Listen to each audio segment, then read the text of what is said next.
Good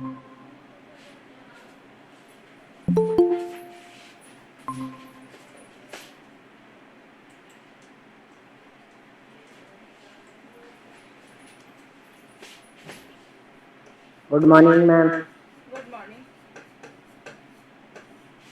आज revision है, मुझे कम बोलना है और आपको ज़्यादा बोलना है, मुझे कम। ठीक है। अविकारी शब्द एक अव्यय है। सबसे पहले था हमारा अविकारी शब्द की परिभाषा। परिभाषा में क्या है अविकारी शब्द किसे कहेंगे? मैम जो शब्द वाक्य में प्रयोग करने पर लिंग, वचन और कारक और पुरुष के अनुसार नहीं बदलते।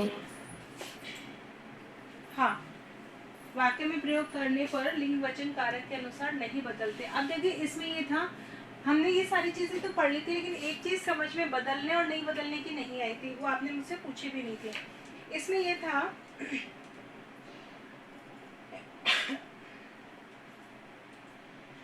सबसे पहले इसकी परिभाषा कि वे शब्द जिनके रूप लिंग, वचन, कारक और पुरुष आदि के आधार पर बदल जाते हैं उन्हें विकारी शब्द कहते हैं। जो बदल गए लिंग, वचन, कारक के आधार पर,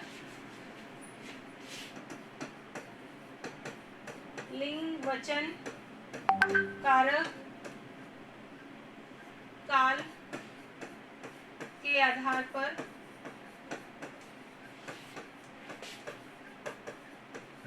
बदल जाना, इसमें आ जाता है विकारी। ये तो हो जाएगी हमारा विकारी। और नहीं बदलना,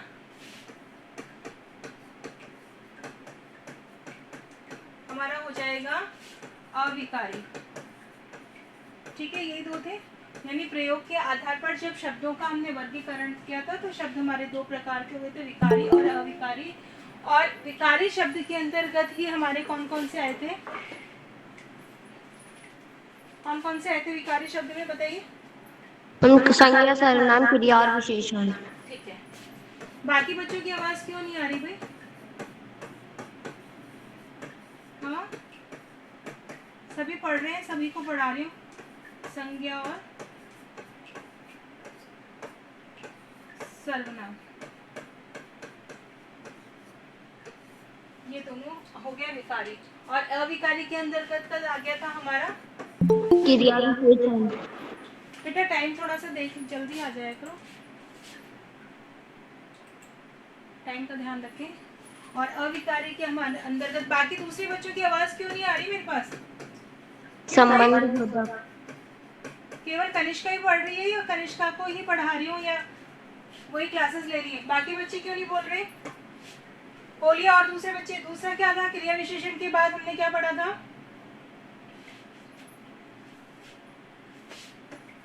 संबंध बोधक, समुच्चय बोधक और संबंध बोधक।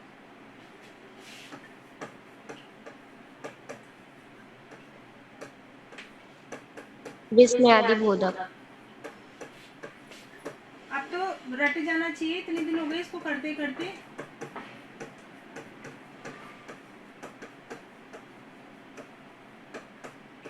जिसमें आदि बोधक अविकारी के अंतर्गत आ गए।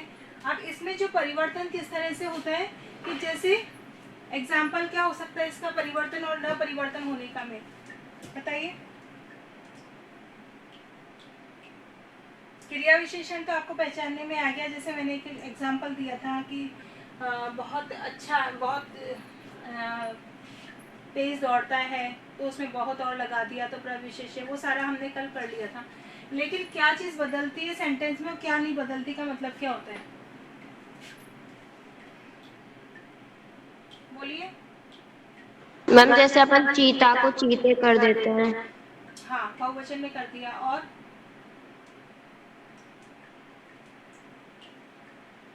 मैम ये है कोई ये कर देते हैं। जैसे देखो क्रिया विशेषण में क्रिया की विशेषता में जैसे बहुत शब्द हमें लगा, तेज शब्द लिखा, क्रिया विशेषण क्या था? वह बहुत तेज दौड़ता है। अगर यहाँ पे तेज शब्द है क्रिया विशेषण का, तो अगर वो तेज, अगर एक बच्चे के लिए भी तेज आएगा, 100 बच्चों के लिए भी तेज रहेगा, लड़की के लिए भी तेज रहेगा, लड़के के लिए भी तेज रहेगा। जो तेज शब्द है क्या वो परिवर्तित होगा क्या? जैसे राधा बहुत राधा तेज चल दौड़ती है, तो तेज शब्द आएगा राधा के लिए भी। Yes ma'am. ठीक है, मैंने बोला राहुल तेज दौड़ता है, तो राहुल के लिए भी तेज ही शब्द आया, कोई परिवर्तन नहीं आया। फिर मैंने बोला कि फिर उसके बाद मैंने बोला कि बच्चे तेज दौड़ते हैं, तो जो बहुवचन है उसमें भी कोई परिवर्तन, यानी तेज शब्द में कोई परिवर्तन नहीं आया। बच्चा का बच्चे हो गया, स्त्रीलिंग का पुल्लिंग हो गया, लेकिन तेज शब्द में जो हमारा है वो क्रिया विशेषण, उसमें कोई परिवर्तन नहीं आया। अब समझ में आ गया क्या बदलता है क्या नहीं बदलता। यस। फिर समुच्चय बोधक में हमने क्या पढ़ा था? समुच्चय बोधक में क्या चीज आई थी?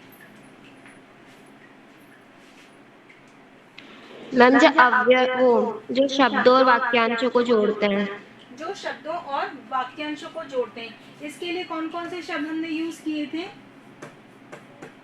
और तथा और, एवं, किंतु, परंतु, है ना, एवं। अब देखिए, इसलिए, अब क्योंकि, इसमें परिवर्तन नहीं परिवर्तन, ये चीज अपनी एक थोड़ी सी मैं बताने भूल गई थी, बाद में मुझे लगा एक बार ये चीज भी समझा दूं। देखो क्रिया विशेषण में जैसे तेज शब्द हमने कहीं चेंज नहीं किया, चाहे वो स्त्रीलिंग हो, चाहे पुल्लिंग हो, चाहे एक वचन हो, चाहे बहुवचन हो, चाहे वर्तमान में हो, चाहे आपका भविष्य में हो, कोई में भी परिवर्तन तेज तेज ही रहेगा। ठीक है, उसमें कोई परिवर्तन। ठीक उसी प्रकार से समुच्चय बोधन में जो ये शब्द आते हैं, इनमें भी कोई परिवर्तन नहीं आता। मैं और राम बाजार गए, तो मैं और राम, तब भी मैं और राम के लिए क्या शब्द आया? और शब्द है। हम और वे, बहुवचन बहुवचन हो तो भी और शब्द ही आएगा। किंतु, परंतु, एवं, इनमें कोई परिवर्तन होता है क्या? कि बहुवचन हो गए तो परंतुओं लगा देंगे, किंतुओं लगा देंगे, एवं लगा देंगे, औरों लगा देंगे, कोई परिवर्तन होता है? No ma'am. नहीं होता। तो यानी कि ये क्रिया विशेषण में भी कोई परिवर्तन नहीं होता और इसमें भी कोई परिवर्तन नहीं होता। इसी के अनुसार संबंध बोधक, संबंध बोधक में क्या था हमने पढ़ा था? मैम उसमें संबंध बताते हैं। संबंध बताते हैं, जैसे क्या शब्द बताया था? मेरा घर मंदिर के पीछे, कल जो एग्जाम्पल किया था हमने, है ना। तो अगर मेरा स्कूल मंदिर के पीछे है तो भी के वही शब्द आएगा, के पीछे, है ना। या मेरा घर दक्षिण दिशा में है तो दक्षिण दिशा में, तो दक्षिणों दिशा में, उसमें कोई परिवर्तन नहीं आएगा। तो यानी कि संबंध बोधक जो चिन्ह बताए जाते हैं उनमें भी कोई परिवर्तन नहीं होता। इसी तरह से विस्मयादि बोधक होते हैं, उनमें भी कोई परिवर्तन, जैसे ओ, आ, वाह। अगर कोई दुख की थोड़ा सा दुख है कि भाई आज उंगली में चोट, मेरे चोट आ गई, ओ शब्द बोलेंगे। या किसी को ज्यादा चोट हो गई, गंभीर रूप से घायल हो गया, तो भी ओ शब्द आएगा, उसमें कोई परिवर्तन नहीं होगा। ठीक उसी प्रकार से जो यहाँ पर होता है, यहाँ पर उसका बदल जाना क्या कहलाता है? क्या कहलाता है? विकारी शब्द। विकारी शब्द। अब आ गया समझ में? Yes ma'am. ठीक है, कल जो मैंने आपको क्वेश्चन दिए थे, बाकी सब बच्चों ने कंप्लीट किए? Yes ma'am. कौन कौन है क्लास में? एक बार नाम बताइए, मैं देखती हूँ एक बार। हाँ, धीरेन्द्र सिंह। धीरेन्द्र बताइए, क्रिया की क्रिया विशेषण किसे कहते हैं? आप तो आ रहे हो आप क्लास में, कंटिन्यू बताइए। हाँ मैम, कल बताया था ना, कल बताया था मैम। बताया था ना, तो अभी दोबारा बता दो। हाँ नमन, तुम बताओ, खड़े होके बताओ, कहाँ हो तुम? बताइए। मैम मैं तो घर पे हूँ। हाँ घर पे ही हो ना, तो घर से ही बताओ, यहाँ नहीं, यहाँ थोड़ी आना है। बताइए, क्रिया विशेषण किसे कहते हैं? थोड़ा याद कर रहे हैं, पूरा याद नहीं है मुझे। अरे तो बेटा, कल हमने रिवीजन किया था, फिर उसके बाद में मैंने क्वेश्चन आंसर दिए थे, उसके बाद मैंने यहाँ समझा दिया। अब तुम कह रहे हो मैं याद कर रहा हूँ, क्यों? मैम मुझे ऐसे याद कर, लेकिन पूरा याद नहीं है, मतलब बीच में अटक जाता हूँ। गलत बोलो, कोई दिक्कत नहीं, गलत भी बोलोगे तो कोई दिक्कत नहीं है। गलत से तो सीखोगे कि मैंने ये चीज़ गलत बोली थी, दोबारा एग्जाम जब लिखोगे तो आपको फौरन याद आ जाएगा कि मैम ने यहाँ करेक्शन करवाया था। बताइए, क्रिया विशेषण की परिभाषा, ये अविकारी शब्द की परिभाषा किसे कहते हैं? अविकारी शब्द। अविकारी शब्द की परिभाषा मैम, जो मतलब वो पता है, आप जैसे जो शब्द होते हैं ना उनको अविकारी शब्द कहते हैं। कौन से पद?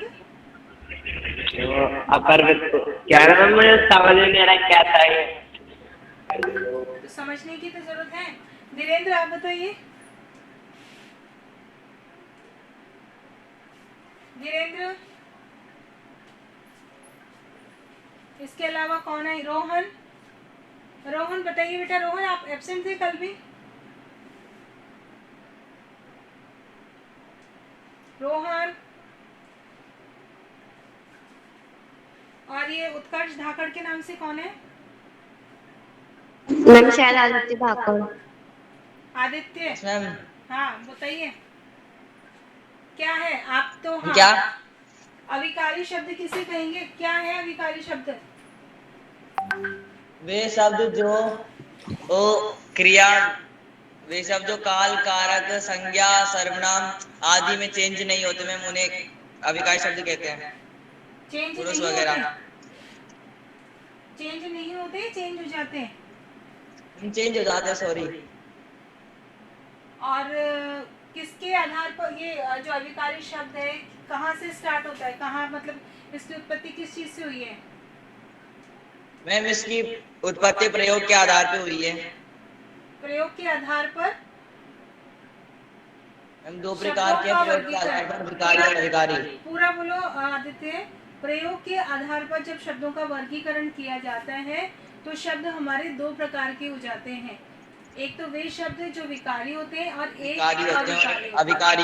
हाँ, विकारी शब्द जो होते हैं जो क्रिया, विशेषण, संज्ञा, सर्वनाम के आधार पर जिनमें परिवर्तन हो जाता है वो विकारी, और जिनमें परिवर्तन नहीं होता वो अविकारी। उन अविकारी में से ही सबसे पहला हमारा क्रिया विशेषण आता है, यानी क्रिया की विशेषता बताने वाले शब्द। जैसे अभी राधा दौड़ती है,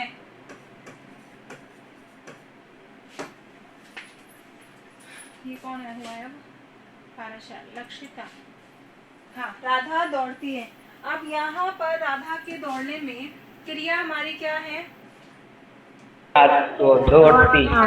दौड़ती। कोई क्रिया विशेषण है क्या इस सेंटेंस में? इस सेंटेंस में क्रिया विशेषण क्या है?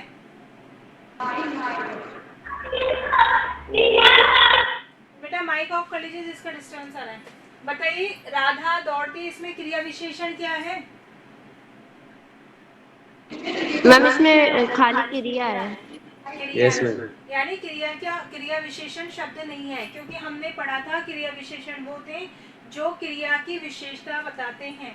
अब इसी सेंटेंस को मैंने दोबारा लिख रही हूँ मैं, राधा तेज दौड़ती। एक ही शब्द का एग्जाम्पल बार बार इसलिए देती हूँ कि तो आपके दिमाग में बिल्कुल वो चीज सेट हो जाए। अलग अलग उदाहरण दूंगी तो आप कंफ्यूज हो जाते हो, आपको नई चीज दिखने लग जाती है। अब इस सेंटेंस में हमने तेज दौड़ती। तेज दौड़ती, दौड़ना हमारा क्रिया हो गई, और तेज शब्द हमारा क्या हो गया? क्रिया विशेषण। क्रिया की विशेषता बताने वाले शब्दों को क्रिया विशेषण कहते हैं। और यहाँ पे क्रिया दौड़ती है तो उसकी विशेषता बताई जा रही है कि वो तेज दौड़ती है, ठीक है। लेकिन अभी इसी में प्रविशेष्य दिखाने के लिए हमने क्या करा था? राधा बहुत तेज दौड़ती है। बहुत तेज दौड़ती है।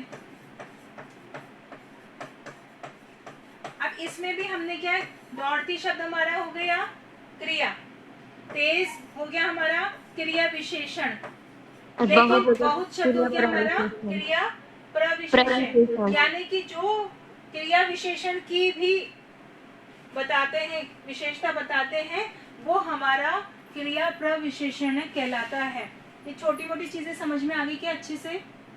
Yes ma'am. रट जानी चाहिए बेटा अब तो यहाँ पर आपको सेंटेंस को पढ़कर जब आपके पास सेंटेंस आता है कि इसमें सेंटेंस में से आपको क्रिया विशेषण छांटना है, तो आपको इजी तरीका क्या है? सबसे पहले उस सेंटेंस को पढ़ो और ये देखो कि इस सेंटेंस में क्या काम हो रहा है।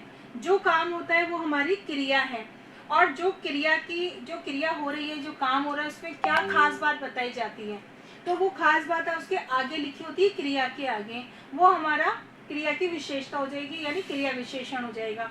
लेकिन जब क्रिया विशेषण की भी कोई खास बात बताई जाएगी, वो हमारा हो जाएगा क्रिया प्रविशेषण। आ गया यहाँ तक समझ में? Yes ma'am. चलिए, समुच्चय बोधन इसमें क्या आता है, कौन बताएगा? रोहन है क्या क्लास में?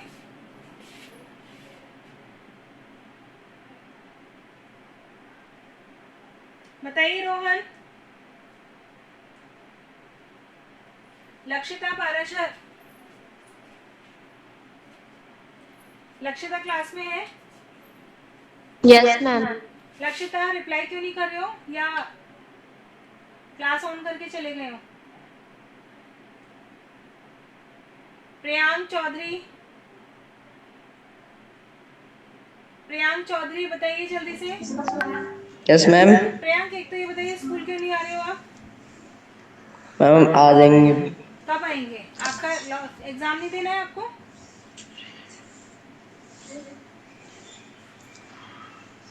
कोई इन्फॉर्मेशन नहीं है मेरे पास। और जो आपका 8 तारीख का होने वाला पेपर है वो 8 को ना होके 13 को होगा, मैंने डाल दिया है।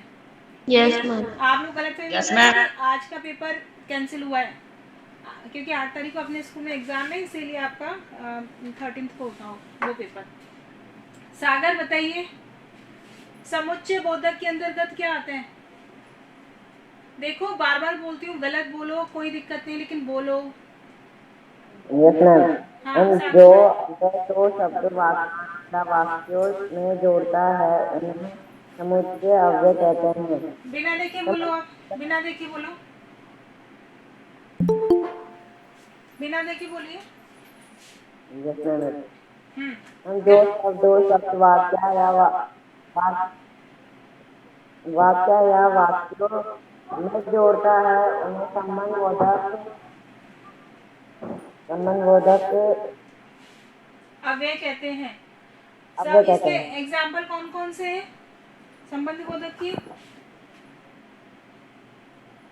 मैम संबंधबोधक के 5 हाँ, एग्जाम्पल। कौन कौन से हैं बताइए।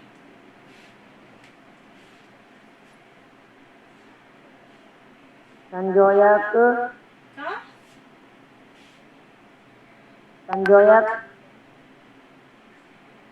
हाँ बोलिए बोलिए। विरोधी दर्शक, परिमाण दर्शक, उद्देश्य दर्शक। बेटा मैंने जो बोला कि ये जो है समुच्चय बोधक है, इसके एग्जाम्पल क्या होंगे? मैंने एग्जाम्पल नहीं लिखा है। फिर आप समझोगे कैसे?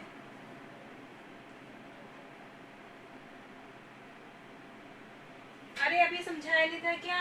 और पर, और यानी कि दो सेंटेंसों किंतु परंतु वे किंतु दो वाक्यांशों को आपस में जोड़ा जाता है, और उसके बाद में जो तुम 5 बोल रहे हो वो तो क्या होते हैं, इसके प्रकार होते हैं, भेद होते हैं, संयोजक वियोजक, ये सारी चीजें हैं, वो समुच्चय बोधक के प्रकार है। लेकिन एग्जाम्पल के लिए समुच्चय बोधक कौन कौन से शब्द कहलाते हैं वो पूछे हैं मैंने, समझ में आया?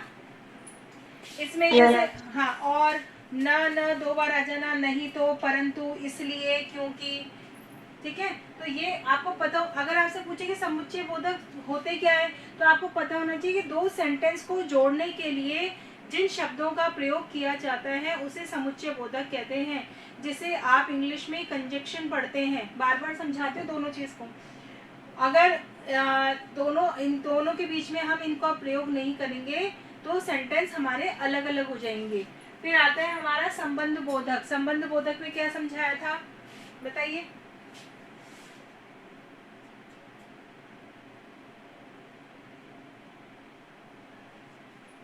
जैसे बोलिए, बताओ या मैं बताऊं? अरे भाई, जब दो चीजों के बीच में संबंध बताया, जैसे पेड़ पर चिड़िया बैठी है, तो क्या हो गया हमारा? पर शब्द जो हो जाएगा वो क्या कहलाएगा? संबंध बोधक। वो उसके मेरा घर स्कूल के पीछे है, के पीछे जो शब्द हो गया वो हो गया संबंध बोधक। यानी स्कूल का और घर का संबंध आपका के पीछे से पता चल रहा है। इसके अलावा और क्या बताया था? प्यास के मारे गए बेहोश पड़ा है। प्यास के मारे वो बेहोश पड़ा है। के भीतर मोती है। देखो, जैसे पीछे के, ऊपर, पास, जिसको आप क्या बोल सकते हैं, और, सामने, बाद में, इसके पीछे, तो ये सारे जो संबंध रहते हैं, यानी कि उन चीज़ों का उससे जब रिलेशन बताते हैं तो वो संबंध बोधक है। विस्मयादि बोधक तो आपको याद है ही है, ठीक है। अब इसमें मैंने 2 क्वेश्चन दिए थे आपको। क्या क्वेश्चन था बेटा, एक बार तनिष्का बोलना, कल जो क्वेश्चन मैंने लिखवाए थे। मैम फर्स्ट था प्रयोग के आधार पर शब्दों का वर्गीकरण करते हुए क्रिया विशेषण की परिभाषा लिखिए। लिख लोगे? Yes ma'am. आगे समझ में ये तो अच्छा। एक क्वेश्चन Yes, ma'am. एक प्रश्न मैं पूछती हूँ आपसे। अगर हमसे ये कहा जाए कि विस्मयादि बोधक जो अव्यय है उसकी परिभाषा 100 उदाहरण दीजिए, तो विस्मयादि बोधक शब्दों की परिभाषा में क्या लिखेंगे हम? मैम जिन अव्यय या जिन अव्ययकारी शब्दों से हमें शोक और खुशी, आश्चर्य का पता चलता है। शोक, हर्ष, आश्चर्य, विनम्रता, घृणा, है ना, जितने भी कष्ट, खुशी, इन सब चीज़ों का के जो भाव प्रकट होते हैं, उन सब के भाव जो प्रकट होते हैं उसे हम विस्मयादि बोधक कहते हैं। क्लियर हो जाएगा? लिख लोगे परिभाषा अगर ऐसे आती है तो? Yes ma'am. क्योंकि देखिए नेक्स्ट ईयर आपकी 10th क्लास है, आपका भी से बेस अगर ये अच्छे से होगा तो जब उसमें और ऐड नई चीज़ हो जाएगी तो ये पुरानी चीज़ अगर याद नहीं रहेगी तो फिर आपको ही प्रॉब्लम होगी, वर्कलोड आपके ऊपर ही ज़्यादा होने वाला है। तो ये जो चीज़ें हैं वो अभी तक आपको 8th तक ही याद होनी चाहिए, लेकिन अब तो कम से कम याद कर लो अच्छे से। अब इसके अलावा अविकारी पदों के नाम लिखिए। एक प्रश्न बनकर आता है, अविकारी पदों के नाम लिखिए। तो कौन कौन से नाम आएंगे अविकारी पद के अंतर्गत? प्रश्न थोड़ा सा घुमा के मैंने दे दिया तो। मैम क्रिया विशेषण, संबंध बोधक, समुच्चय बोधक, विस्मयादि बोधक, चारों चीजें आ जाएंगी। क्लियर हो गया? बाकी Yes. बच्चे सुनाई दे रहे हैं? रोहन है क्या क्लास में? देख के बताओ मुझे एक बार। यस मैम है। रोहन, रोहन मेरी आवाज आ रही है आपको? मतलब रोहन राणा, आपसे बात कर रही हूँ मैं। अनम्यूट कर लिया अपने आप को। आपको मेरी आवाज आ रही है रोहन? कोई मतलब नहीं है। अगर प्रश्न बनता है कि देखिए पूरा चैप्टर तो हमारा यही रहेगा, लेकिन शब्द अलग अलग तरीके से बनकर आ गए। अगर हमने पूरा डिटेल पढ़ ली तो फिर क्वेश्चन कोई सा भी बन गया है, बस समझना आना चाहिए कि क्या पूछना चाह रहा है। एक क्वेश्चन आपका ये बनता है कि विकारी और अविकारी पदों में अंतर बताइए। बता सकते हो? Yes ma'am. हमें विकारी की परिभाषा और अविकारी की परिभाषा आ जाती है तो हम दोनों की परिभाषा लिख करके अंतर स्पष्ट कर सकते हैं। कौन बताएगा? हरिनारायण के नाम से कौन ऐड है क्लास में? आईडी मैम शायद सूरज है। हरिनारायण बताइए बेटा। हरिनारायण की आईडी से जो बच्चा ऐड है जवाब दीजिए। Yes ma'am. हाँ बोलिए बेटा। अविकारी और अविकारी पदों में अंतर बताइए। क्या अंतर है?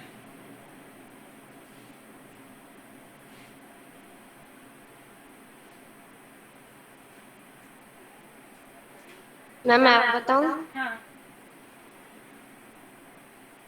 मैम वे शब्द जो लिंग, वचन, कारक और पुरुष के अनुसार बदल जाते हैं उन्हें विकारी शब्द कहते हैं, और उसके अंदर आता है संज्ञा, सर्वनाम, क्रिया और विशेषण। और अविकारी शब्द जो लिंग, वचन, कारक और पुरुष के अनुसार नहीं बदलते।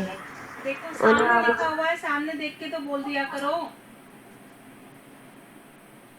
कल से एक एक बच्चे से ऐसा करूंगी, क्लास के अंदर ही लिखवाया करूंगी, क्योंकि यहाँ तो आपको उसमें कोई दिक्कत ही नहीं है कि मैम तो वहाँ है और हम यहाँ है, कोई दिक्कत नहीं है।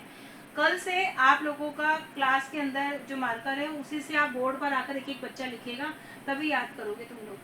ठीक है? टाइम देखो बेटा, टाइम क्या हो गया? मैम हो गया टाइम। टाइम हो गया? मैम टाइम हो गया।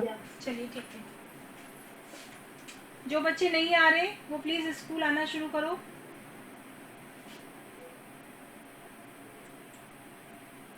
Bye ma'am. बाय बेटा। कनिष्का मुझे वो दे के जाना, स्लिप है ना 11 बजे के करीब, नाम लिख के।